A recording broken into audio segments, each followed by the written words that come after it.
इस बार एक और नया मोर्चा खोलने की कोशिश की है, जिसे भारत की सेना ने असफल कर दिया। भारत की यह जवाबी कार्रवाई इतनी चौंकाने वाली थी कि चीन पहली बार भारत की सेना पर यह आरोप लगा रहा है कि भारत ने उसकी सीमा का उल्लंघन करके उसके एक इलाके पर कब्जा कर लिया है। आज हम आपको चीन के इन आरोपों की सच्चाई भी बताएंगे, लेकिन यह एक बहुत बड़ा बदलाव है, क्योंकि पिछले 70 वर्षों से हम लगातार यही सुनते आए हैं कि चीन हमारी सीमाओं के अंदर आता है और उसने हमारे बड़े इलाके पर कब्जा कर लिया है। लेकिन ऐसा पहली बार हुआ है जब चीन भारत पर यह आरोप लगा रहा है कि भारत ने उसकी जमीन पर कब्जा कर लिया। ये नए दौर का भारत है और ऐसे आरोप सुनकर कम से कम कानों को तो बहुत अच्छा लगता है। और ये वो भारत है जिसने चीन जैसे शक्तिशाली देश को भी इस बार हैरान और परेशान कर दिया है। इतना परेशान कर दिया है कि चीन के रक्षा मंत्री कल भारत के रक्षा मंत्री राजनाथ सिंह से मॉस्को में मिले हैं और चीन लगातार यह कोशिश करता रहा कि किसी तरीके से भारत के साथ हमारी एक मीटिंग हो जाए। इसके बाद हम फ्रांस की मशहूर पत्रिका शार्ली हेब्दो की बात करेंगे, जिसने उस विवादित कार्टून को एक बार फिर से छाप दिया है जिसके कारण 5 साल पहले उसके दफ्तर पर आतंकवादी हमला हुआ था। आतंकवादियों ने इस पत्रिका के दफ्तर में घुसकर तब इसके 12 पत्रकारों की हत्या कर दी थी। इस सप्ताह उस हमले के मुकदमे में सुनवाई शुरू हो गई है।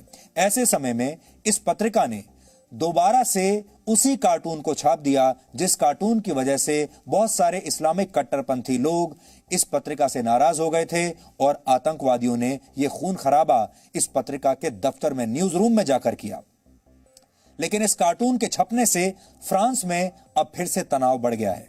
लेकिन वहां के राष्ट्रपति इमैनुअल मैक्रों ने इस पत्रिका की आलोचना करने से इनकार कर दिया है। फ्रांस की सरकार का कहना है कि उनके लिए अभिव्यक्ति की आजादी सबसे बढ़कर है और यह आजादी सबके लिए बराबर है।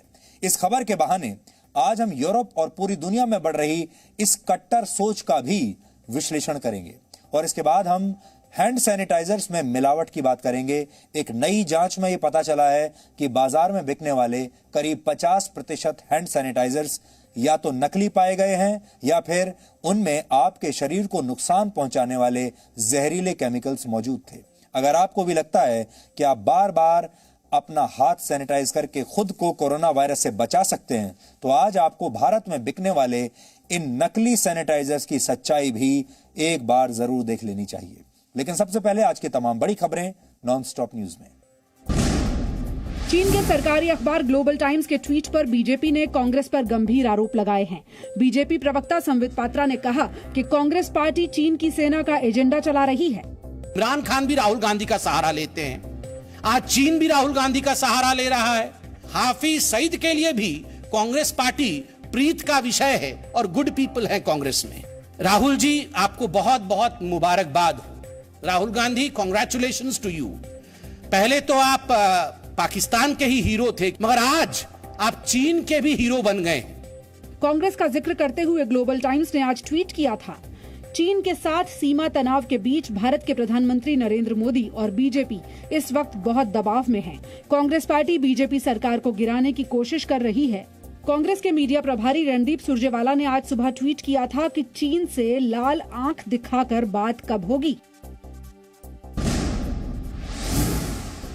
शंघाई सहयोग संगठन के रक्षा मंत्रियों की बैठक में भाग लेने के बाद रक्षा मंत्री राजनाथ सिंह ईरान की राजधानी पहुंचे हैं। चूंकि ये दौरा पहले से तय नहीं था, इसलिए खुद राजनाथ सिंह ने इसकी जानकारी ट्वीट कर दी। रक्षा मंत्री ने बताया, मॉस्को से तेहरान के लिए निकल रहा हूं। मैं ईरान के रक्षा मंत्री ब्रिगेडियर जनरल अमीर हातमी से मिलूंगा। राजनाथ सिंह ईरान के रक्षा मंत्री से द्विपक्षीय बैठक करेंगे। चीन से तनाव और पश्चिमी सीमा पर पाकिस्तान की साजिश के बीच रक्षा मंत्री का ईरान पहुंचना अहम माना जा रहा है। मॉस्को में रक्षा मंत्री राजनाथ सिंह ने चीन को सख्त संदेश दिया। चीन के रक्षा मंत्री वी फेंगहे से मुलाकात के दौरान राजनाथ सिंह ने बता दिया कि लाइन ऑफ एक्चुअल कंट्रोल यानी LAC पर जारी विवाद के लिए चीन पूरी तरह से जिम्मेदार है। राजनाथ सिंह ने कहा, देश की अखंडता और संप्रभुता की रक्षा के लिए भारतीय सेना प्रतिबद्ध है। भारत पड़ोसी देशों के साथ सीमा को लेकर जिम्मेदार रवैया अपनाता है, लेकिन भारत गैर जिम्मेदाराना गतिविधियों का माकूल जवाब देना भी जानता है। शंघाई सहयोग संगठन की बैठक से अलग रक्षा मंत्री राजनाथ सिंह और चीन के रक्षा मंत्री वी फेंघे की 140 मिनट की मुलाकात हुई। चीन के रक्षा मंत्री ने आरोप लगाया कि सीमा पर विवाद के लिए भारत जिम्मेदार है। चीन के रक्षा मंत्री ने राजनाथ सिंह से तनाव को कम करने की अपील की।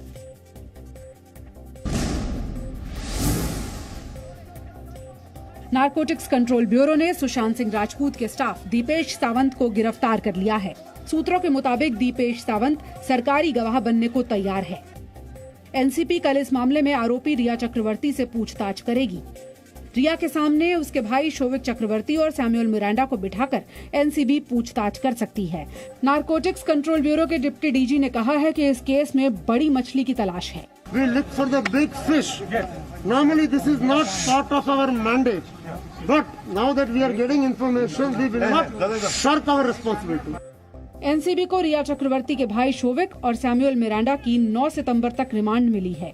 आरोपियों के मोबाइल फोन चैट्स में ड्रग्स को लेकर जो खुलासे हुए हैं, उनके आधार पर रिया चक्रवर्ती की भी गिरफ्तारी संभव है। सीबीआई ने सुशांत मौत केस की जांच तेज कर दी है। मुंबई के बांद्रा में सीबीआई आज फिर सुशांत के घर पहुंची। सीबीआई ने सुशांत की बहन मीतू सिंह, नौकर नीरज और सुशांत के दोस्त सिद्धार्थ पिठानी को आमने सामने बैठाकर पूछताछ की। सुशांत के दोस्त महेश शेट्टी और जमीला से भी सीबीआई ने पूछताछ की। सुशांत का शव मिलने के बाद 14 जून को जमीला भी सुशांत के घर पर गई थी। रेलवे 12 सितंबर से 80 नई स्पेशल ट्रेनें चलाएगा। इन ट्रेनों के लिए टिकट बुकिंग 10 सितंबर से शुरू होगी।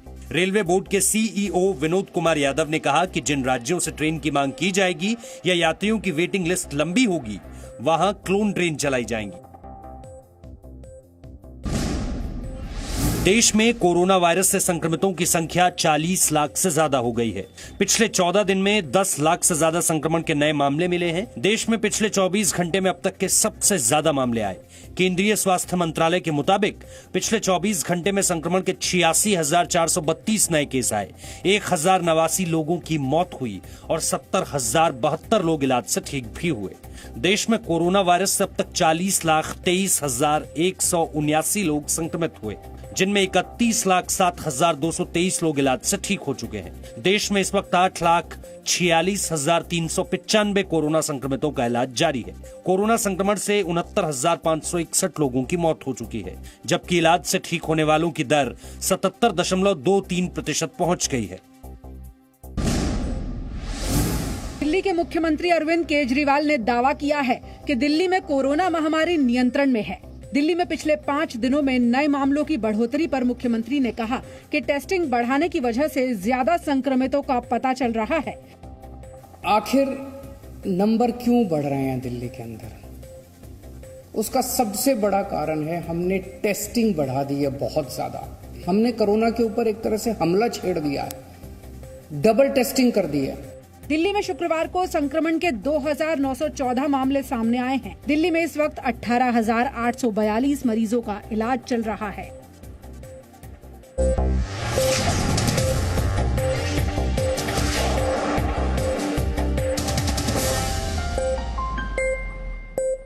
चीन ने पहली बार भारतीय सेना पर यह आरोप लगाया है कि भारत की सेना सीमा का उल्लंघन करके उसके इलाके में घुस आई है।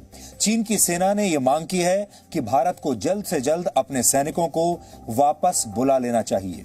यानी चीन को पहली बार ऐसा लग रहा है कि लाइन ऑफ एक्चुअल कंट्रोल यानी LAC पर भारत आक्रामक हो गया है। चीन के एक बहुत बड़े सरकारी अखबार ग्लोबल टाइम्स ने यहां तक कह दिया है कि इस बार यह सीमा विवाद निश्चित तौर पर आगे तक जाएगा। यानी ग्लोबल टाइम्स सीधे सीधे युद्ध की धमकी दे रहा है। इस अखबार में यह भी लिखा है कि चीन को भारत के खिलाफ कड़ा रुख अब अपनाना होगा, वरना चीन के लिए आगे भविष्य में मुश्किलें बढ़ती चली जाएंगी। 29 और 30 अगस्त की रात भारत की सेना को यह जानकारी मिली कि चीन पेंगोंग झील के दक्षिणी इलाके में घुसपैठ करने की योजना बना रहा है। यह इलाका भारत की सीमा के अंदर है और चीन इस पर कब्जा करना चाहता है, ऐसी जानकारी मिली। अगर चीन ऐसा कर लेता तो वो पहले से कहीं ज्यादा ऊंची जगह पर आकर बैठ जाता। इससे इलाके में उसकी स्थिति और मजबूत हो जाती। लेकिन भारतीय सेना पहले से इस बार कहीं ज्यादा मुस्तैद थी और इस बात की भनक लगते ही भारतीय सेना ने अपनी कार्रवाई शुरू कर दी। भारत के सैनिक चीन के सैनिकों से भी ज्यादा ऊंचाई वाले इलाके पर पहले पहुंच गए और बिना एक भी गोली चले चीन की सेना को वहां से पीछे हटने पर मजबूर कर दिया। यानी चीन गलवान के बाद भारत के खिलाफ एक और नया मोर्चा खोलना चाहता था, लेकिन भारत की सेना ने उसकी ये कोशिश इस बार नाकाम कर दी। पेंगोंग झील के जिस दक्षिणी किनारे पर चीन ये नया मोर्चा खोलना चाहता था, वो फिंगर इलाके के बिल्कुल सामने वाली यानी झील के दूसरे किनारे पर है। इस दक्षिणी किनारे के दूसरी तरफ फिंगर 8 से फिंगर 4 के बीच का इलाका है, जिस पर फिलहाल चीन का कब्जा है। ये आप अपने नक्शे पर यहां पर देख सकते हैं। यानी चीन इस इलाके में दोनों तरफ हावी होना चाहता था। पेंगोंग झील के दक्षिणी किनारे पर चुशूल नाम की जगह है जो भारत के हिस्से में आती है, भारत की सीमा में आती है। यह जगह रणनीतिक तौर पर बहुत महत्वपूर्ण है और चीन इसी स्थान पर कब्जा करना चाहता था। चीन अगर चुशूल तक पहुंच जाता तो उसकी पहुंच लद्दाख के डेमचौक इलाके तक भी हो जाती। ये वो इलाका है जहां टैंक जैसे बड़े हथियार ले जाना भी आसान है, क्योंकि ये पहाड़ों के बीच में बसा हुआ एक खुला इलाका है जहां टैंक और बड़ी बड़ी गाड़ियां आसानी से पहुंच सकती हैं।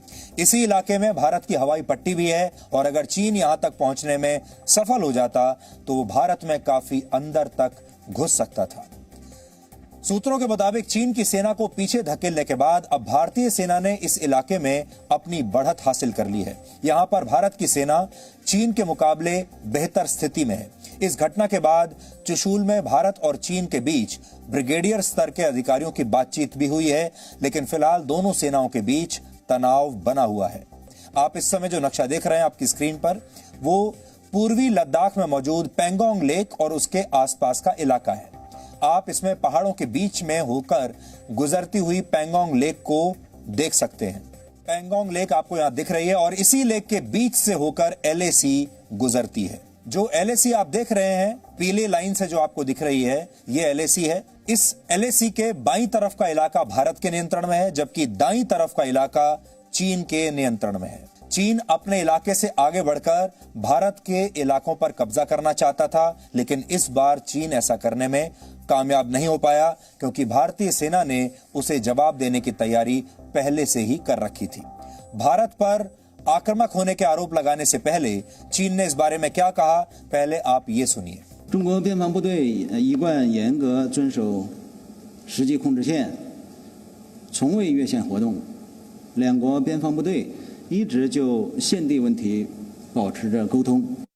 चीन के इस बयान से पहले भारत के रक्षा मंत्रालय ने यह साफ किया था कि भारत सिर्फ अपनी संप्रभुता की रक्षा कर रहा है और चीन LAC को लेकर किए गए अपने पुराने वादों को तोड़ रहा है।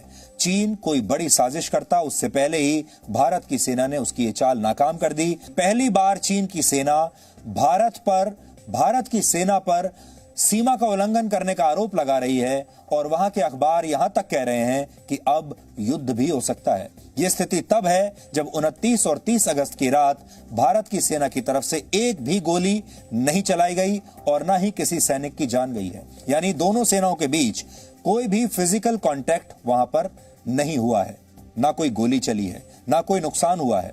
लेकिन चीन की सेना, जैसा आप जानते हैं, जो इलाका है, हम आपको फिर से नक्शे के जरिए वो इलाका बताते हैं।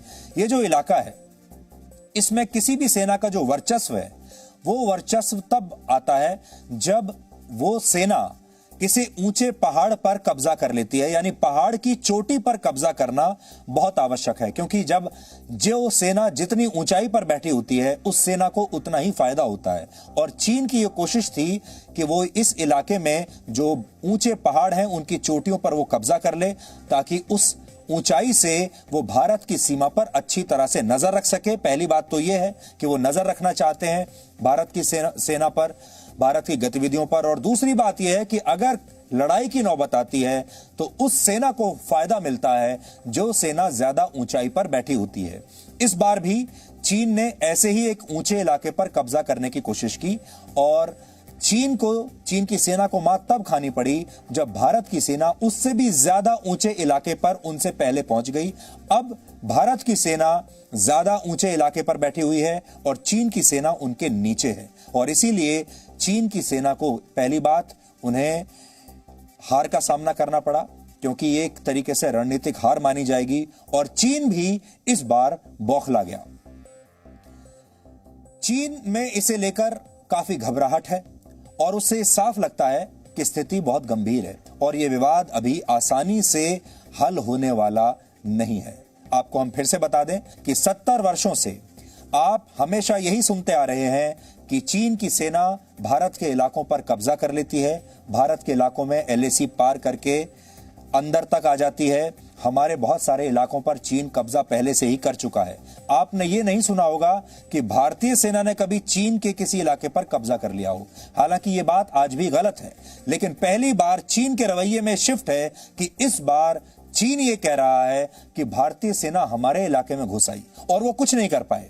70 वर्षों में यह पहला मौका है जब चीन भारत पर इस तरह के आरोप लगा रहा है। इससे पहले यही सुना गया कि चीन भारत के अंदर तक घुस आया है, उसकी सेनाएं पीछे हटने को तैयार नहीं है और वो लगातार आगे बढ़ती चली जा रही हैं। आपने हमारे देश की पॉलिटिकल पार्टीज को भी यही आरोप लगाते हुए सुना होगा, लेकिन ये पहली बार है जब चीन भारत की सेना के बारे में अब वही आरोप लगा रहा है जो एक जमाने में भारत लगाया करता था। ये एक बहुत बड़ा बदलाव है।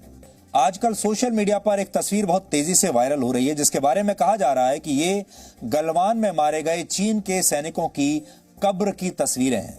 इन्हीं कब्रों में से एक कब्र पर चीन की भाषा में, जिसे मैंडरिन भाषा कहते हैं, मैंडरिन भाषा में जो लिखा है उस पर आपको ध्यान देना चाहिए। इनमें से एक कब्र पर लगे पत्थर पर लिखा है कि ये शहीद चेन शियान ग्रोंग की कब्र है, यानी उस सैनिक का नाम लिखा हुआ है। बताया गया है कि ये उस सैनिक की कब्र है जो चीन की सेना की 13वीं रेजिमेंट की यूनिट नंबर 69316 में काम करते थे। इस यूनिट की तैनाती दक्षिण शिनजियांग में है। आगे लिखा है कि इस सैनिक का जन्म दिसंबर 2001 में चीन के फुजियान प्रांत में हुआ और इस सैनिक ने वर्ष 2020 में भारत से लड़ते हुए अपनी कुर्बानी दी है, ऐसा यहां पर लिखा हुआ है। चीन की सेना और चीन की सरकार इस तस्वीर को रोक नहीं पाई, क्योंकि सोशल मीडिया पर यह तस्वीर किसी ने डाल दी और चीन इसे रोक नहीं पाया। ये वही चीन है जो अब तक मानने से इनकार करता रहा है कि 15 जून की रात गलवान में उसका कोई भी सैनिक मारा गया था। लेकिन चीन के 40 से ज्यादा सैनिकों की ये खबरें बताती हैं कि चीन को हुआ नुकसान बहुत बड़ा था और चीन के लिए ज्यादा दिनों तक इस सच पर पर्दा डालना आसान नहीं होगा। गलवान की हिंसा के बाद से ही चीन को बहुत बड़ा नुकसान उठाना पड़ा है, लेकिन चीन फिर भी अपनी हरकतों से बाज नहीं आ रहा। इसकी शुरुआत गलवान की घटना के बाद से ही हो गई थी।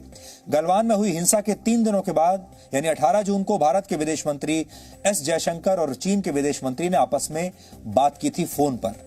चीन ने भरोसा दिलाया था कि वो शांति की दिशा में कदम उठाएगा, लेकिन इसके अगले ही दिन 19 जून को चीन ने पूरी गलवान घाटी पर ही अपना दावा जता दिया था। कह दिया था कि ये तो पूरी घाटी ही हमारी है। यानी चीन कभी भी सीमा विवाद को सुलझाने के मसले पर गंभीर था ही नहीं। इसके बाद 22 जून को भारत और चीन के सैन्य अधिकारियों की बातचीत में यह फैसला हुआ कि दोनों देशों की सेनाएं पीछे हटना शुरू करेंगी, लेकिन तब भी चीन ने ऐसा नहीं किया। इसके बाद दोनों देशों की सेनाओं के बीच 30 जून को एक और बातचीत हुई।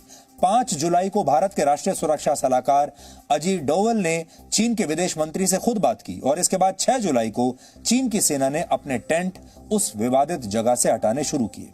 14 जुलाई को एक बार फिर दोनों देशों के सैन्य अधिकारियों के बीच बातचीत हुई। फिर 24 जुलाई को दोनों देशों के बीच राजनीतिक स्तर पर बातचीत हुई और इसके 10 दिनों के बाद यानी 2 अगस्त को भारत और चीन की सेना के बीच 5वें दौर की बातचीत हुई। ऐसी ही बातचीत 8 अगस्त को भी हुई, जिसमें दोनों सेनाओं के मेजर जनरल स्तर के अधिकारियों ने हिस्सा लिया था।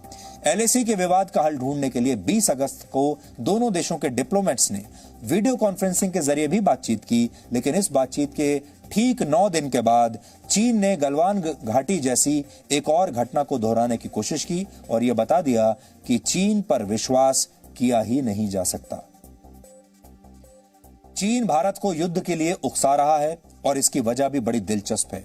दरअसल चीन के राष्ट्रपति शी जिनपिंग अपने ही देश में कई मोर्चों पर घिरे हुए हैं। वो अपने देश की जनता का ध्यान भटकाने के लिए भारत के खिलाफ अब एक नया मोर्चा खोलना चाहते हैं।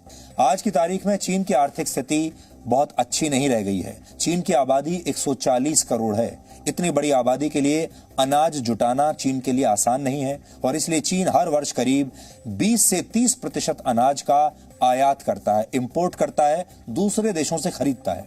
वर्ष 2019-20 में सिर्फ अमेरिका से ही चीन ने 40,000 करोड़ रुपए से ज्यादा का अनाज खरीदा था। चीन के राष्ट्रपति शी जिनपिंग ने अपनी जनता से कहा है कि वो अब खाना बर्बाद ना करें। शी जिनपिंग ने चीन के लोगों को कहा है कि अगर उन्हें बाहर किसी रेस्टोरेंट में 4 प्लेट खाने की जरूरत हो तो वो सिर्फ 3 प्लेट खाना ही ऑर्डर करें। यानी इसका मतलब यह है कि अगर 4 लोग खाना खाने के लिए बाहर जा रहे हैं तो वो 4 लोगों का खाना ऑर्डर ना करके सिर्फ 3 लोगों का खाना ऑर्डर करें। अनाज की बर्बादी वैसे भी किसी देश के लिए ठीक नहीं है, लेकिन चीन के राष्ट्रपति की इस अपील के पीछे असल मकसद अनाज संकट का सच छिपाना है। इस समय चीन और अमेरिका के बीच रिश्ते अच्छे नहीं हैं, तो आप समझ सकते हैं कि चीन के लिए मुश्किलें कितनी बढ़ गई हैं, क्योंकि अब उनके देश में अनाज की कमी हो गई है। चीन की अर्थव्यवस्था के लिए भी यह समय अच्छा नहीं है। मई 2020 में चीन पर कुल मिलाकर जो कुल कर्ज था 4,40,22,000 करोड़ रुपए था, जो चीन की जीडीपी का लगभग 48% था। यह कर्ज लगातार बढ़ता जा रहा है और अब वहां के कई बड़े बैंक भी डूबने लगे हैं। इन बैंकों ने दुनिया के कई देशों को कर्ज बांट रखे हैं और यह पैसा वापस नहीं आ रहा। लेकिन कोरोना वायरस की वजह से अब बहुत सारे देश इस कर्ज को लौटाने की स्थिति में ही नहीं बचे और कर्ज देकर दूसरे देशों पर कब्जा करने की चीन की रणनीति अब उसी की अर्थव्यवस्था पर भारी पड़ रही है। इसलिए उनके बैंक भी बुरी हालत में है। चीन ने जो पैसा दूसरे देशों में कर्ज के तौर पर बांट दिया था, यह सोचकर कि वो उन देशों पर आगे चलकर कब्जा करेगा, उनके इलाकों पर कब्जा करेगा, उन देशों को इस पैसे के बदले अपनी जेब में डाल लेगा, वो पैसा भी धीरे धीरे डूब रहा है और अब चीन में यह स्थिति हो गई है कि खाने के लिए भी अनाज बचा नहीं।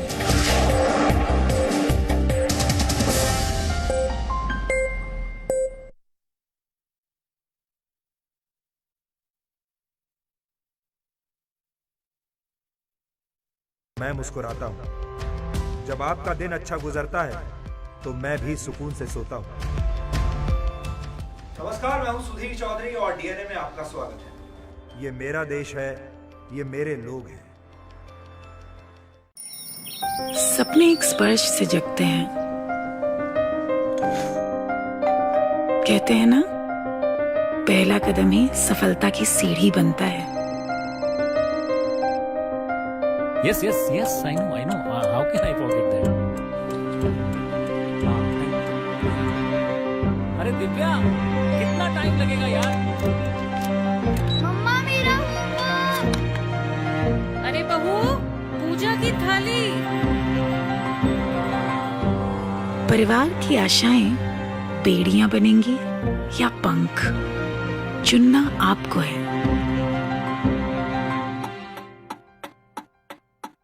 समय की धड़कन नहीं बदलती, समय के साथ हम बदलते हैं।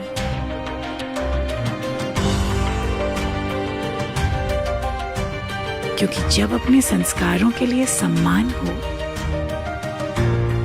तो दुनिया झुकती है। जी न्यूज़, परंपरा संस्कारों की। सत्ता के लालच।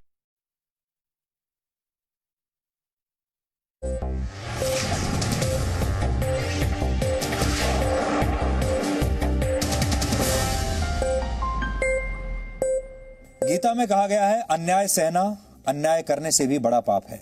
अन्याय के विरुद्ध लड़ना मानव धर्म है। फ्रांस की एक चर्चित और मशहूर पत्रिका, आपने नाम तो सुना होगा, शार्ली एब्दो ने इसी भावना को सच करके दिखाया है। इस मैगजीन ने 5 साल बाद एक बार फिर से पैगंबर मोहम्मद साहब का कार्टून छापा है। यह कार्टून छापने पर 7 जनवरी 2015 को इस पत्रिका के दफ्तर पर एक आतंकवादी हमला हुआ था। अब पूरे 5 साल बाद शार्ली एब्दो ने उसी कार्टून को फिर से छापा है, या ये कह लीजिए उसे छापने की हिम्मत दिखाई है। इस पत्रिका ने कहा है कि चाहे जो कीमत चुकानी पड़े, वो अभिव्यक्ति की अपनी आजादी पर अड़िग रहेंगे, लेकिन कार्टून छापने की ये टाइमिंग बहुत अहम है। इस केस में कुल 13 पुरुष और 1 महिला, यानी कुल मिलाकर 14 आरोपी हैं। गोली चलाने वाले 3 हमलावरों को फ्रांस की पुलिस ने उसी समय मुठभेड़ में मार दिया था। आतंकी संगठन अल कायदा ने इस हमले की जिम्मेदारी तब ली थी और कार्टून दोबारा छपने के बाद से फ्रांस में एक बार फिर से तनाव की स्थिति पैदा हो गई है। फ्रांस के गृह मंत्री ने माना है कि देश में एक बार फिर आतंकी हमला हो सकता है इस कार्टून की वजह से। 8,000 से ज्यादा इस्लामी कट्टरपंथी जो इस समय फ्रांस में हैं, उन पर कड़ी नजर रखी जा रही है कि कहीं वो कोई दंगा फसाद ना करें, कहीं कोई और आतंकी हमला ना कर दें। आतंकी खतरे के बाद भी फ्रांस की सरकार ने यह कहा है कि शार्ली एब्दो पत्रिका को कार्टून छापने से रोका नहीं जाएगा, उन्हें मना नहीं किया जाएगा। फ्रांस के राष्ट्रपति इमैनुअल मैक्रों ने कहा है कि हमारे देश में अभिव्यक्ति की पूरी आजादी है। हम किसी मीडिया संस्थान से ये नहीं कह सकते कि वो क्या छापे और क्या ना छापे। Je pense qu'un président de la République en France n'a jamais à qualifier le choix éditorial d'un journaliste ou d'une rédaction. Jamais. Parce qu'il y a une liberté de la presse à laquelle vous tenez à juste titre profondément. Il y a, parce que souvent, ce droit de critiquer ou de blasphémer, et encore une fois, je ne parle pas du tout de Charlie Hebdo, mais de plus largement ce qu'on peut voir dans notre société, il implique en revers une décence commune, une civilité, un respect. Parce qu'il y a en France toutes ces libertés. La liberté de conscience, la liberté d'expression, une liberté des journalistes de faire ses choix, une liberté de blasphème, il y a le devoir de ne pas avoir de discours de haine et de respecter. France के राष्ट्रपति अगर चाहते तो वहां के जो Islamic कट्टरपंथी लोग हैं, जो इस कार्टून के छपने से बहुत नाराज हैं, उन्हें खुश करने के लिए वो इस मैगजीन के खिलाफ कोई कानूनी कार्रवाई कर सकते थे, इस मैगजीन को रोक सकते थे, इन मैगजीन्स के खिलाफ कोई और कदम उठा सकते थे और कह सकते थे कि आपको किसी की धार्मिक भावना को ठेस पहुंचाने की इजाजत फ्रांस में नहीं दी जाएगी। अगर मैक्रो चाहते तो इस्लामिक कट्टरपंथियों को खुश कर सकते थे ये सब करके, और दुनिया के बहुत सारे देशों की वाहवाही भी लूट सकते थे, और तब उन्हें लिबरल कहा जाता, तब उन्हें धर्मनिरपेक्ष कहा जाता। लेकिन उन्होंने ऐसा नहीं किया। ऐसा करने से उन्होंने इनकार कर दिया और वो ये कह रहे हैं कि फ्रांस की सरकार इस मुद्दे पर किसी का पक्ष नहीं लेगी। फ्रांस की सरकार मीडिया को यह नहीं बताएगी कि उसे क्या छापना है और क्या नहीं छापना, लेकिन उन्होंने लोगों से यह अपील की है कि लोग धार्मिक जो कट्टरवाद है उसे बढ़ाएं नहीं, धार्मिक कट्टरवाद को नफरत के लिए इस्तेमाल न करें, लोगों से उन्होंने ये कहा है। और फ्रांस के राष्ट्रपति से भारत के नेताओं को सीखना चाहिए, भारत के लोगों को भी सीखना चाहिए, क्योंकि यही बात अगर भारत में हुई होती तो आपको तस्वीर बिल्कुल अलग दिखाई देती। फ्रांस में 5 साल पहले जब यह हमला हुआ था, तब भी जी न्यूज ने पूरी मजबूती के साथ शार्ली हेब्दो मैगजीन का पूरा साथ दिया था। हमारे लिए ये अभिव्यक्ति की आजादी का मुद्दा है जो किसी भी लोकतंत्र के लिए सबसे महत्वपूर्ण है। जी न्यूज को तब इसकी कीमत भी चुकानी पड़ी थी। और आप सोचिए, जब किसी ने इस कार्टून को छापा, फ्रांस में कार्टून छपा, जिसने छापा उनकी हत्या कर दी गई, उनके न्यूज रूम में घुसकर आतंकवादी घुसे और उनकी हत्या कर दी गई। धर्म के नाम पर यह हत्याएं हुई। और जब भारत के एक न्यूज चैनल ने इसका विरोध किया और उस मैगजीन का साथ दिया, तो सोचिए भारत में क्या हुआ, सोचिए हमारे साथ क्या हुआ। तब 2015 में हैदराबाद और देश के कुछ इलाकों में, कुछ और दूसरे राज्यों में हमारे खिलाफ एफआईआर दर्ज करा दी गई। आजकल आपने देखा होगा एफआईआर दर्ज कराने का, पत्रकारों के खिलाफ एफआईआर दर्ज कराने का एक नया फैशन बन गया है। और देश के जो नेता हैं, देश की अलग अलग पार्टियां, देश की सरकारें एफआईआर को हथियार बनाकर पत्रकारों को दबाने की कोशिश करती हैं। आपको अब हम वो दिखाते हैं जब हमने कैसे 2015 में, आज से 5 साल पहले, जब देश के बाकी चैनलों को शर्मिंदगी हो रही थी, डर लग रहा था, वो ये सोचने में मजबूर थे, सोच नहीं पा रहे थे कि कैसे वो शार्ली हेब्दो का साथ दें या ना दें, किस तरफ जाएं। उस समय हमने शार्ली हेब्दो का खुलकर साथ दिया था और उसके पक्ष में अभियान भी चलाया था। हर वो व्यक्ति जो कि पत्रकारिता से जुड़ा हुआ है, आज उसे एक हो जाना चाहिए। और आज हर पत्रकार को, चाहे वो किसी भी देश का हो, किसी भी अखबार का हो, किसी भी मीडिया संस्थान का हो, किसी भी न्यूज चैनल का हो, आज उसे इस आतंकवादी हमले के खिलाफ आवाज उठानी चाहिए, क्योंकि इस बार एक मैगजीन के दफ्तर पर हमला हुआ है। आतंकवादी ये चाहते हैं कि डर की वजह से कोई भी उनके खिलाफ मुंह न खोले, उनके खिलाफ कुछ छपे नहीं, उनके खिलाफ कुछ दिखाया न जाए। पूरी दुनिया के लोग अब एक साथ आना शुरू हो गए हैं और एक मुहिम चलाई जा रही है जिसमें दुनिया के लोग ये कह रहे हैं कि मैं भी चार्ली हूं, I am Charlie. Zee media भी आज कह रहा है आई एम चार्ली, मैं भी चार्ली। और ये हमने एक स्टैंड लिया है। जैसा आप जानते हैं, जी मीडिया इस देश का सबसे बड़ा मीडिया हाउस है और हम ये उम्मीद करते हैं कि दुनिया भर के मीडिया हाउस इकट्ठे होंगे और इस घटना का विरोध करेंगे। और अगर इस बार ऐसा नहीं हुआ तो आतंकवादियों के हौसले ऐसे ही बढ़ते चले जाएंगे और यही वक्त है जब आतंकवादियों के हौसले को हमें पस्त करना होगा। और यहाँ पर हम ये जरूर कहना चाहेंगे कि इस हमले में जो पत्रकार मारे गए हैं, जो तमाम लोग मारे गए हैं, हम उनकी बहादुरी को आज सलाम करते हैं और हम ये कहना चाहते हैं कि हम उनके समर्थन में ठीक एक चट्टान की तरह खड़े हुए हैं। हम लगातार बेखौफ होकर, निडर होकर उनका समर्थन करते रहेंगे। तो जी न्यूज ने, जी मीडिया ने शार्ली एब्दो का तब खुलकर साथ दिया था। सारे रिस्क हमने उठाए, सारे खतरे हमने उठाए और आप जानते हैं हमने तब उनका साथ देने के लिए क्या किया था। मोहम्मद साहब पर जो कार्टून उन्होंने बनाया था, उस कार्टून को हमने अपने चैनल पर भी दिखाया था। तब मैंने ही डीएनए में उस कार्टून को दिखाया था और पूरे देश ने उस कार्टून को देखा था। वही कार्टून जो शार्ली एब्दो में छपा था तब, और ये वही कार्टून है जो शार्ली एब्दो ने अब जाकर छापा है।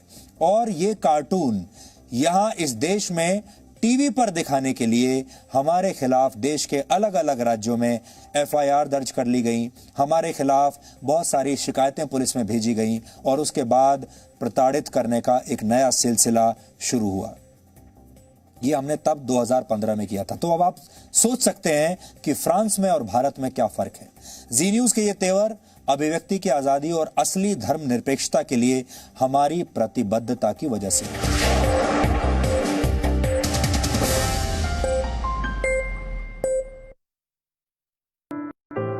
ये हमारी लड़ाई है, ये हमारी जिम्मेदारी है, इसे ऐसे कैसे छोड़ दूं? क्योंकि जब आप मुस्कुराते हैं तो मैं मुस्कुराता हूं, जब आपका दिन अच्छा गुजरता है तो मैं भी सुकून से सोता हूं। नमस्कार, मैं हूं सुधीर चौधरी और डीएनए में आपका स्वागत है। ये मेरा देश है, ये मेरे लोग हैं। सपने एक स्पर्श से जगते हैं। कहते हैं ना, पहला कदम ही सफलता की सीढ़ी बनता है। Yes, yes, yes. I know. How can I forget that? अरे दिव्या, कितना टाइम लगेगा यार? मम्मा मेरा होमवर्क। अरे बहू, पूजा की थाली। परिवार की आशाएं बेड़ियां बनेंगी या पंख, चुनना आपको है। समय की धड़कन नहीं बदलती, समय के साथ हम बदलते हैं।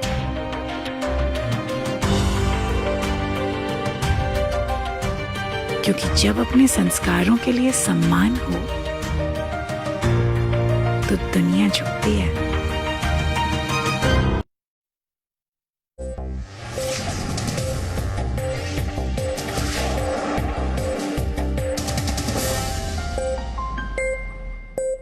कोरोना वायरस के दौर में भारत के 135 करोड़ लोगों के लिए ये बहुत जरूरी खबर है। इस खबर के केंद्र में है दो सबसे महत्वपूर्ण चीजें जो आजकल आप हमेशा अपने साथ रखते होंगे। सोचकर देखिए, आजकल आपको सबसे ज्यादा जरूरत किसकी है? पहली चीज है हैंड सैनिटाइजर और दूसरी महत्वपूर्ण चीज है फेस मास्क। कहते हैं कि कोरोना वायरस से ये दो ही चीजें आपको बचा सकती हैं, एक हैंड सैनिटाइजर और दूसरा आपका मास्क। इन दोनों को कोरोना वायरस के खिलाफ सबसे मजबूत हथियार माना जाता है। लेकिन भारत में बिकने वाले ज्यादातर हैंड सैनिटाइजर्स इस समय नकली पाए गए हैं। ज्यादातर फेस मास्क की क्वालिटी ऐसी ही है कि वो आपको पूरी तरह से वायरस से नहीं बचा सकते। यानी ये दोनों के दोनों हथियार जिन पर आप पूरा विश्वास करके बैठे हैं, दोनों ही आपको खतरनाक स्थिति में ले जा सकते हैं। हम सबसे पहले हैंड सैनिटाइजर्स के बारे में आपको बताएंगे। Consumer guidance society of India यानी CGSI ने मुंबई और आसपास के इलाकों से हैंड सैनिटाइजर्स के 122 सैंपल्स जमा किए, फिर इनकी जांच की। इस जांच में इनमें से 50% या तो नकली पाए गए या फिर इनमें मेथनॉल जैसे जहरीले रसायनों की ज्यादा मात्रा पाई गई। यानी जिन सैनिटाइजर्स का इस्तेमाल करके आप ये समझ रहे हैं कि अब आपने अपने आप को सुरक्षित कर लिया, उनकी क्वालिटी पूरी तरह से भगवान भरोसे है। जो 122 सैंपल इकट्ठा किए गए उनमें से 118 सैंपल ब्रांडेड कंपनियों के थे, यानी लोकल कंपनियों के नहीं थे, ब्रांडेड कंपनियों के थे, जबकि 4 अनब्रांडेड यानी लोकल कंपनियों के थे। इन सैंपल्स की जांच में पता चला कि 37% सैनिटाइजर्स के जो ऊपर लेबल लगे होते हैं उस पर जो दावे थे वो ठीक नहीं थे। 10% सैनिटाइजर्स ऐसे थे जिनके लेबल पर कोई जानकारी दी ही नहीं गई थी, कुछ नहीं लिखा था। एक कंपनी का सैनिटाइजर तो ऐसा भी था जो कोरोना तो छोड़िए किसी भी वायरस को मारने में सक्षम नहीं था, यानी उसमें वो बिल्कुल उसका जो प्रभाव था वो बिल्कुल जीरो था। आप सोच रहे हैं कि आप सैनिटाइजर्स का प्रयोग कर रहे हैं, जबकि वो सैनिटाइजर किसी काम का है ही नहीं। आप समझिए कि आप खाली पानी से अपने हाथ धो रहे हैं। अगर इस जांच को आधार मान लिया जाए तो आप कह सकते हैं कि भारत में बिकने वाले आधे हैंड सैनिटाइजर्स या तो मिलावटी हैं या वो कोरोना वायरस से लड़ने में सक्षम ही नहीं है। इस जांच में एक और खतरनाक बात पता चली कि 4% हैंड सैनिटाइजर्स में एक जहरीला केमिकल मौजूद है जिसका नाम है मेथनॉल। जिस सैंपल में यह केमिकल पाया गया, उन सैंपल्स को बनाने वाली कंपनियों ने यह दावा किया था कि उनके प्रोडक्ट में 70 से 95% तक इथेनॉल यानी अल्कोहल का इस्तेमाल किया गया है, लेकिन असल में ये कंपनियां अल्कोहल की जगह 18 से 65% तक मेथनॉल का इस्तेमाल कर रही थी। मेथनॉल अगर किसी के शरीर में चला जाए तो वो व्यक्ति बेहोश हो सकता है, उसकी किडनी फेल हो सकती है और सांस लेने में भी उसे परेशानी हो सकती है।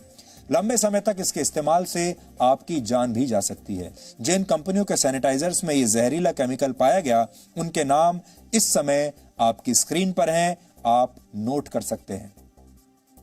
कुल मिलाकर भारत में कई कंपनियां मुनाफा कमाने के लिए या तो ग्राहकों को मिलावटी और नकली सैनिटाइजर्स बेच रही हैं या फिर आपके घर और शरीर में जहर पहुंचाने का काम कर रही हैं। यही हाल फेस मास्क का भी है। कोरोना वायरस के बाद से भारत में फेस मास्क और सैनिटाइजर्स बनाने वाली कंपनियों की संख्या में बहुत तेजी आई है, बाढ़ सी आ गई है, लेकिन इन प्रोडक्ट्स की गुणवत्ता सवालों के घेरे में है। एक समस्या यह भी है कि जिन लोगों के पास अच्छा फेस मास्क है उनमें से भी कई लोग ठीक से इसे पहनना नहीं चाहते। ऐसे लोग अपने साथ दूसरों की जान को भी खतरे में डाल रहे हैं। ये ठीक वैसा ही है जैसे जब कोई व्यक्ति शराब पीकर गाड़ी चलाता है तो अपने साथ साथ दूसरों की जान भी खतरे में डालता है। अगर लोग सावधान हो जाएं और ठीक से फेस मास्क पहनना शुरू कर दें तो भारत में लाखों लोगों की जान अब भी बचाई जा सकती है। अमेरिका की यूनिवर्सिटी ऑफ वॉशिंगटन के एक रिसर्चर का आकलन है कि अगर भारत में फेस मास्क को प्राथमिकता दी जाए तो इस साल दिसंबर तक 2 लाख लोगों की जान बचाई जा सकती है। इससे संक्रमण की रफ्तार को 40% तक कम किया जा सकता है। समस्या तो हमने आपको बता दी, लेकिन अब आप इससे बचेंगे कैसे, ये भी तो बताना हमारा ही काम है। इसलिए अब आपको बताते हैं कि आप असली और नकली सैनिटाइजर की पहचान कैसे कर सकते हैं, इसलिए इसे भी ध्यान से नोट कर लीजिए। सबसे पहले तो आपको वही सैनिटाइजर खरीदना चाहिए जिस पर किसी जानी पहचानी भरोसेमंद कंपनी का लेबल लगा हो, जिसे किसी भरोसेमंद कंपनी ने बनाया हो। फिर इस लेबल को ध्यान से आप पढ़ें कि कहीं इसमें बड़ी मात्रा में मेथनॉल तो नहीं है, कहीं इस पर यह तो नहीं लिखा है कि यहां बड़ी मात्रा में इस सैनिटाइजर में मेथनॉल का प्रयोग किया गया है। आपको यह भी देखना चाहिए कि सैनिटाइजर में इथेनॉल है या नहीं। जिस सैनिटाइजर में इथेनॉल नहीं होता वो किसी काम का नहीं है, यानी बिना इथेनॉल वाला सैनिटाइजर बिल्कुल बेकार है। इसलिए आपको सबसे पहले देखना चाहिए कि उसके लेबल पर क्या लिखा है और यह सारी जानकारी आपको इकट्ठा करनी चाहिए। अगर कोई ऐसी कंपनी का सैनिटाइजर आप खरीद रहे हैं जो उस प्रोडक्ट के बारे में जानकारी लिख ही नहीं रहा है तो उसे तो आपको बिल्कुल नहीं खरीदना चाहिए, क्योंकि सब बड़ी कंपनी अपने प्रोडक्ट के बारे में पूरी जानकारी ऊपर लिख कर देते हैं आपको। सैनिटाइजर को किसी ठंडी जगह पर और बच्चों की पहुंच से हमेशा दूर रखें, ठंडी जगह पर रखें। और अगर आपके परिवार में किसी ने मिथेनॉल से बने सैनिटाइजर का इस्तेमाल कर लिया है तो फिर उसके स्वास्थ्य पर नजर रखें। अगर उसे सिर दर्द, चक्कर, पेट में दर्द या उल्टी की शिकायत हो रही हो तो फौरन आपको अपने डॉक्टर से संपर्क करना चाहिए। जिन लोगों को त्वचा, किडनी या लीवर की कोई समस्या है उन्हें सैनिटाइजर इस्तेमाल करते हुए अतिरिक्त सावधानी बरतनी चाहिए। आंख बंद करके सैनिटाइजर्स कभी भी इस्तेमाल ना करें।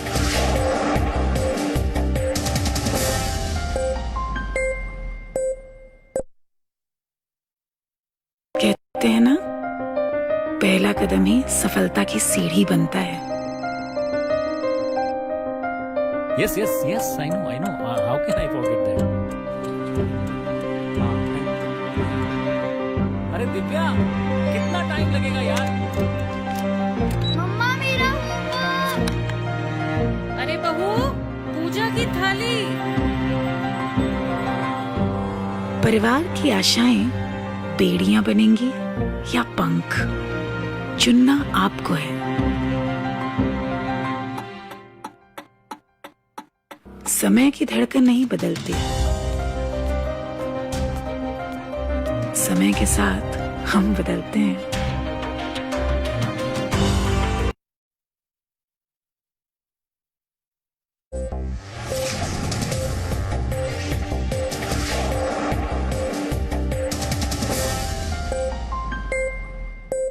कोरोना वायरस की वैक्सीन बनाने के लिए दुनिया भर के वैज्ञानिक दिन रात मेहनत कर रहे हैं। कई वैक्सीन ह्यूमन ट्रायल के चरण में भी हैं, लेकिन अब पोस्ट कोरोना इफेक्ट को लेकर चर्चाएं शुरू हो गई हैं। सवाल ये उठ रहे हैं कि क्या ठीक हो चुके मरीज फिर से कभी सामान्य जीवन जी पाएंगे? कोविड-19 से उबर चुके मरीजों को अब कई तरह की दूसरी बीमारियां होने लगी हैं। ऐसे लोग जिन्होंने कोरोना वायरस को मात दे दी यानी ठीक हो गए, उन्हें अब सिरदर्द, कमजोरी और सांस लेने में परेशानी हो रही है। ज्यादातर मरीजों के फेफड़ों पर सबसे बुरा असर पड़ा है।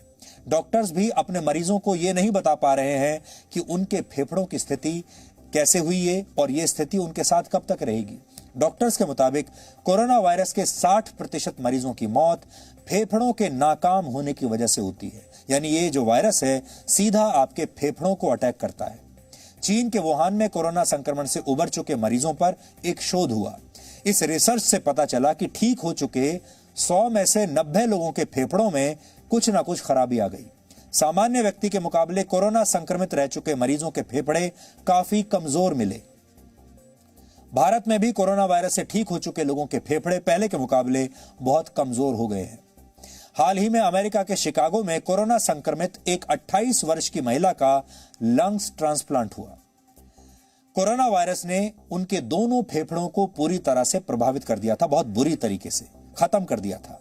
डॉक्टरों के पास उनके फेफड़ों को बदलने के अलावा कोई और रास्ता नहीं बचा। ये ऑपरेशन अपनी तरह का पहला ऑपरेशन था जो कोरोना वायरस की वजह से किया गया था।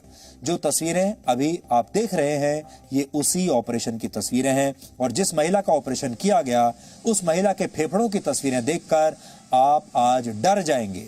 आप स्वस्थ और कोरोना संक्रमित मरीजों के फेफड़ों की असली स्थिति को अब समझ पाएंगे और आपके मन में एक नया खौफ आ जाएगा जब आप ये तस्वीरें देखेंगे। देखिए, 2 तस्वीरें आपके सामने हैं। इसमें बाईं ओर जो तस्वीर है वो एक स्वस्थ व्यक्ति के फेफड़े की स्थिति है, जबकि दाईं ओर जो तस्वीर है वो कोरोना से संक्रमित मरीज के फेफड़ों की स्थिति को दिखाती है। इस तस्वीर से आप ये समझ सकते हैं कि कोरोना वायरस आपके फेफड़ों को कैसे नुकसान पहुंचाता है। एक तरफ स्वस्थ व्यक्ति का फेफड़ा है, दूसरी तरफ कोरोना संक्रमित व्यक्ति का। कोरोना वायरस सबसे ज्यादा नुकसान फेफड़ों को ही पहुंचाता है और इस नुकसान की भरपाई में बहुत समय लगता है और यही वजह है कि कोरोना से ठीक हो चुके मरीज सांस लेने में तकलीफ की वजह से वापस अस्पताल पहुंच रहे हैं।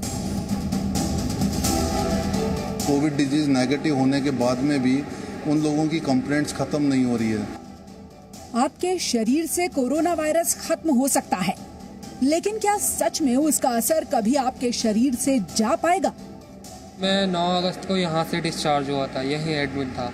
उसके बाद से तब से लेकर आज तक मेरे को बहुत ज़्यादा बॉडी पेन है और बीच बीच में मेरे को बुखार चढ़ जाता है। मुझे सांस की प्रॉब्लम हुई है शुरू से, वो बात तक अभी तक काफ़ी रिकवर करने के बाद में अभी थोड़ी सी बाकी है, जिसका ट्रीटमेंट चल रहा है। हो सकता है कि आप कोरोना वायरस को हरा चुके हों, हो सकता है कि आप पहले से बेहतर महसूस कर रहे हों, लेकिन क्या सच में आप फिट हैं? बीच में सडनली मेरे को एंजाइटी अटैक्स आए, घबराहट हुई, बॉडी में जलन सी हुई, तो उसमें मैंने इग्नोर किया और मैंने टेस्ट कराया, देन दोबारा मैं नेगेटिव आया।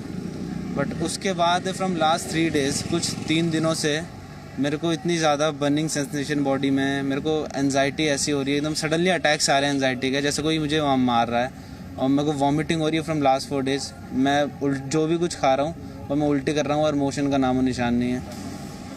दुनिया में ऐसे मरीजों की तादाद बढ़ती जा रही है जो कोरोना से ठीक तो हो गए, लेकिन अब उनका शरीर पहले जैसा नहीं रहा। ये 28 साल के सूरजीत हैं। कोरोना को 1 महीना पहले ही मात दे चुके हैं। कभी कोई बीमारी नहीं रही, पर कोरोना वायरस के संक्रमण के बाद अब इन्हें सांस लेने में परेशानी होती है। थोड़ा मेंटली थोड़ा ऐसे सोच रहा था, 1 महीना हो गया मुझे आइसोलेट भी था, हॉस्पिटल में था, तो थोड़ा डिस्टर्ब था मैं, पर ये चीज़ें भुलाने की कोशिश करी, पर अब फिर से दिक्कत हो लगी तो अब इसके लिए हॉस्पिटल आना पड़ा। अब आपको क्या वापस से वो चेस्ट पेन की और सांस लेने में तकलीफ होती है, और ऐसी आपको शायद कोरोना से पहले कभी भी नहीं हुई? नहीं सर, पहले मैं बिल्कुल फिट था, कोई दिक्कत नहीं मुझे अंदर। अभी ये कोरोना के बाद से मुझे काफ़ी दिक्कत हो रही है। कोरोना वायरस के संक्रमण से ठीक होकर घर लौट चुके मरीज अब फिर से अस्पतालों में अलग अलग परेशानियों के साथ पहुंच रहे हैं। यही वजह है कि सरकार को पोस्ट कोविड केयर सेंटर खोलना पड़ा। यहां पहुंचने वाले ज्यादातर मरीजों को सांस लेने में तकलीफ हो रही है। इसके अलावा मरीज कई तरह की मानसिक परेशानियों से गुजर रहे हैं। जिस तरीके से हम पेशेंट देख रहे हैं उसमें एक अच्छा सेगमेंट है जिनको कोविड डिजीज़ हुआ है, और कोविड डिजीज़ नेगेटिव होने के बाद में भी उन लोगों की कंप्लेंट्स ख़त्म नहीं हो रही है। जैसे ये बिल्कुल यंग एज है, ये 26 जून को पॉजिटिव हुए थे, 9 जुलाई को ये लोकनायक हॉस्पिटल में एडमिट हुए, और उसके बाद 17 जुलाई को ये डिस्चार्ज हुए और नेगेटिव हो गए। नेगेटिव होने के बावजूद इनको एक तो सर दर्द वो नहीं जा रहा काफ़ी टाइम से, ऊपर से इनका ये पेट में भी दोनों साइड दर्द है, और एक छाती के अंदर जहाँ पे इनको पसीना भी ज़्यादा आने की शिकायत है। तो ये लग रहा है कि ये जो पोस्ट कोविड एक सिक्वेली बन रही है, इसको हमें एड्रेस करना ही पड़ेगा, और इसमें अलग अलग तरीके के प्रॉब्लम्स है। पर्टिकुलरली जो यंग एज में हैं उनको साइकोलॉजिकल प्रॉब्लम्स थोड़े ज़्यादा हैं। आप सबको बहुत सावधान रहने की जरूरत है। पूरा देश अनलॉक हो चुका है।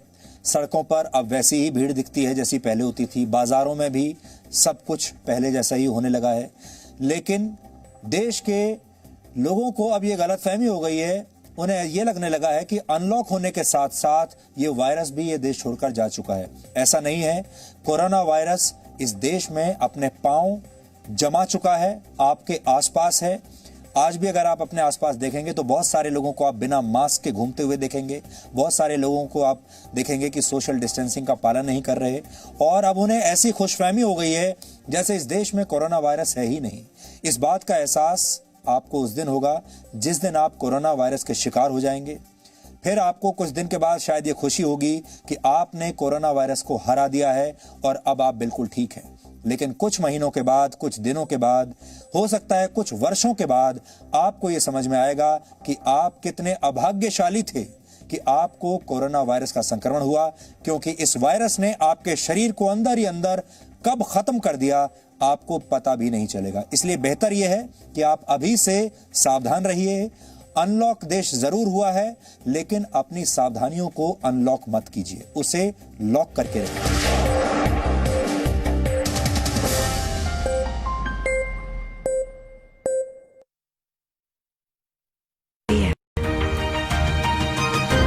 जी न्यूज़, परंपरा संस्कारों की। सत्ता के लालच में जब नेता सच पर सवाल उठाने लगे, काले को सफेद बताकर हकीकत देश से छिपाने लगे, तब जरूरी है सच के साथ हर खबर को देश हित में देश के सामने रखना। देश हित सिर्फ जी न्यूज़ पर। हर रोज नई सुबह की नई शुरुआत, देश दुनिया की ताजा तरीन खबरों के साथ, राजनीति की सरगर्मियां, बिजनेस वर्ल्ड की कामयाबियां, खेल की दुनिया की जीत हार, ताजा खबरों का पूरा संसार। मॉर्निंग जी रोज सुबह 8।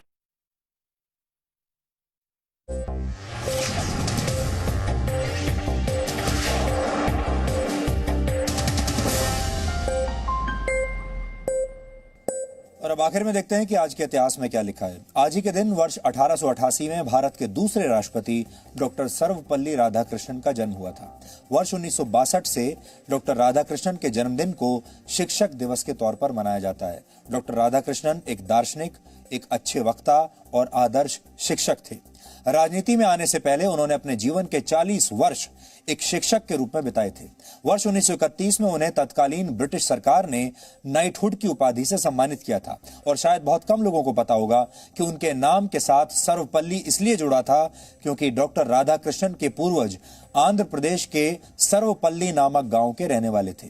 डॉक्टर राधाकृष्णन को वर्ष 1954 में भारत रत्न से भी सम्मानित किया जा चुका है। वर्ष 1997 में आज ही के दिन मदर टेरेसा का कोलकाता में निधन हुआ था। मदर टेरेसा ने अपने जीवन के 45 वर्ष गरीब, बीमार और अनाथ लोगों की सेवा में बिताए। उन्हें अपने जीवन काल में बहुत सारे सम्मान दिए गए, बहुत सारे पुरस्कार दिए गए, जिनमें वर्ष 1979 में नोबेल शांति पुरस्कार और 1980 में भारत रत्न शामिल है। मदर टेरेसा ने वर्ष 1950 में कोलकाता में मिशनरीज ऑफ चैरिटी की स्थापना की थी और उनके निधन के करीब 19 वर्ष बाद 4 सितंबर 2016 को मदर टेरेसा को सेंटहुड दिया गया, यानी सेंट की उपाधि दी गई। हिंदी के मशहूर कवि, लेखक और व्यंग्यकार शरद जोशी का निधन आज ही के दिन वर्ष 1991 में हुआ था। उनके व्यंग आज भी हिंदी साहित्य की अनमोल धरोहर है। शरद जोशी ने विक्रम बेताल, सिंहासन बत्तीसी और ये जो है जिंदगी जैसे मशहूर टीवी सीरियल्स लिखे थे।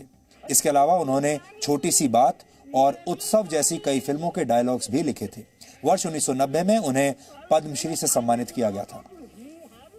और सिक्का डालकर फोन डायल करने की सुविधा वर्ष 1959 में आज ही के दिन इंग्लैंड के शहर ब्रिस्टल से पहली बार शुरू हुई थी। इन फोन्स की खास बात यह होती थी कि जब तक आपकी कॉल का जवाब नहीं आ जाता था, यानी कॉल आंसर नहीं होती थी, तब तक आप इसमें पैसा नहीं डाल सकते थे।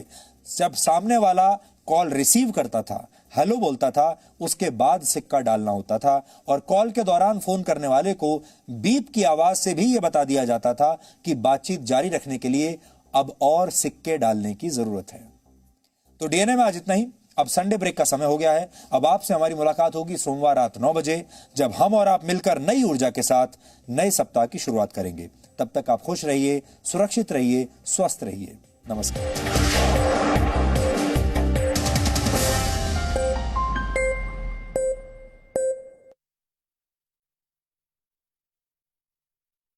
मेरे लोग हैं। सपने एक स्पर्श से जगते हैं। कहते हैं ना, पहला कदम ही सफलता की सीढ़ी बनता है। Yes, yes, yes. I know. How can I forget that? अरे दिव्या, कितना टाइम लगेगा यार? मम्मा मेरा होमवर्क। अरे बहू, पूजा की थाली। परिवार की आशाएं बेड़ियां बनेंगी या पंख, चुनना आपको है। समय की धड़कन नहीं बदलती, समय के साथ हम बदलते हैं।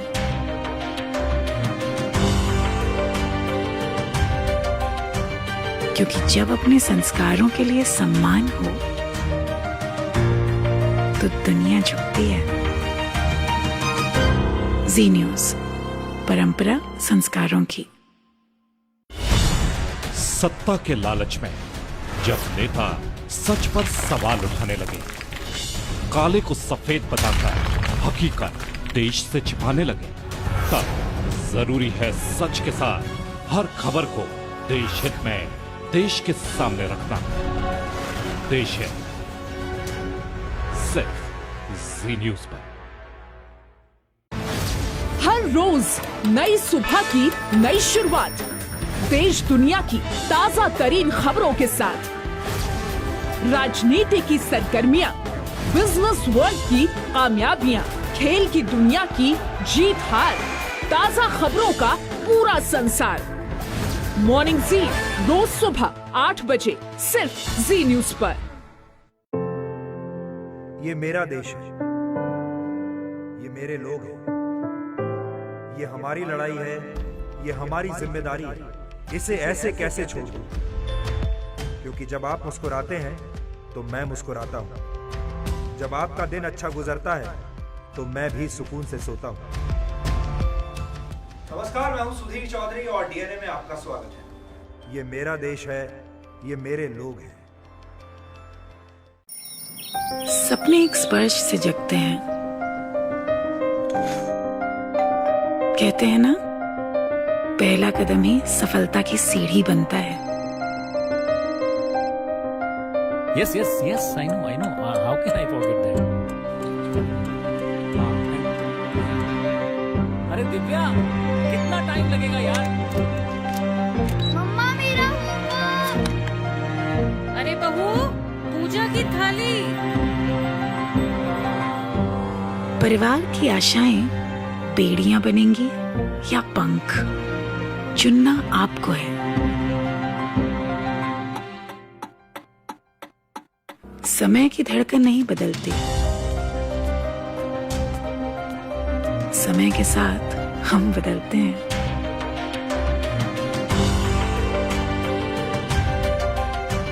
क्योंकि जब अपने संस्कारों के लिए सम्मान हो तो दुनिया झुकती है। जी न्यूज़।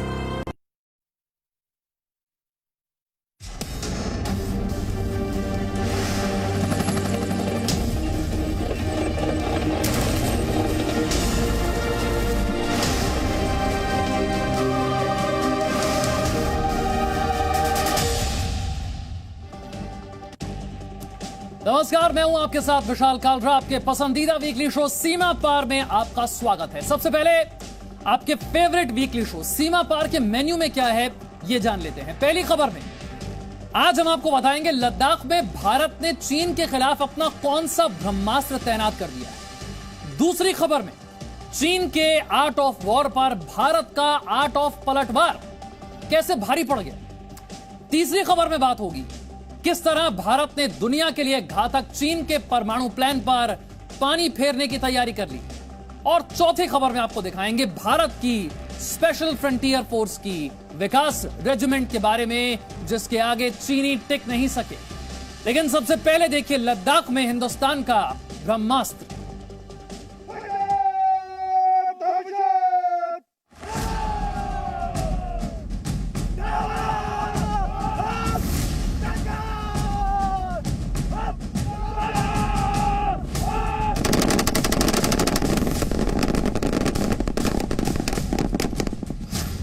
नया भारत कूटनीति भी जानता है और कूटने की नीति भी।